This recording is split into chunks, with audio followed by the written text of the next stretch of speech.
ke alawa ke fua e toe na e whamili e mahino mauhiki e taha o hulu hake ia e toe na o e whamili kai whakakai e angoen whai ho mau whakahinu o wai whai hawhihi o wai whai e whakariria ma tau whihia e tua i he nofo a whamili uangi he tamai e o tua whai ane tutuori sino mea koe afiona ke kau i he whamili koe apfia ia hange koe kiwa e whanau e Jesu i he whamili koe apfia tamai mas mau koe whamore mo mau whawakai ke nahi matani tō koko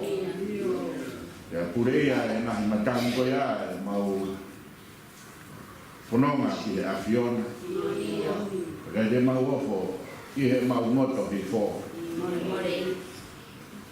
Te ngoi vai e mau tui. Kai monu, koe mawha mai, kai tōkuhu e aro o e afiona. O tō hake ki mau tōru, ka kai tuke mau mere mo ai te he mau vai. Ka mau whakai ho aro o whae o tū. O rono kore he afiona, whai tāpu e kina, ai siasi ana ai malanga ka te ki sa hino ko fai ke mo ve o tua ke to konia ke mau tau mo nga family tau e karas a ha be fai na fatogia e tua ke mau fai a ko hi ko mau ki ko kana ia con e afion valor mo tapa ki afion na e tua kai ta me na ha mai e o ko pone fai lot hufia pone fai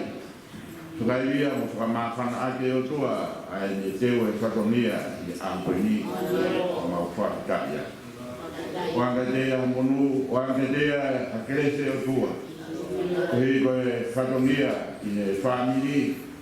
e apio ke tu fua fai o tua ma kore amego taranoa a koe Whama e asiona o tō kuku, o tō hake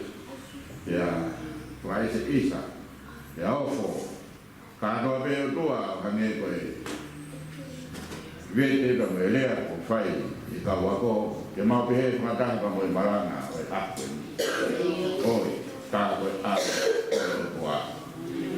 Ka pe o tua mau tuku lolo, tuamu oni, alo e o tua i sukaraisi. Koe na ni hiku mai o whaki mato leo no koe kawa ka o loro whaka kata mamoi ke afiona mea ngāti mato whaka ara o Jisu Christ o mawha mo ui e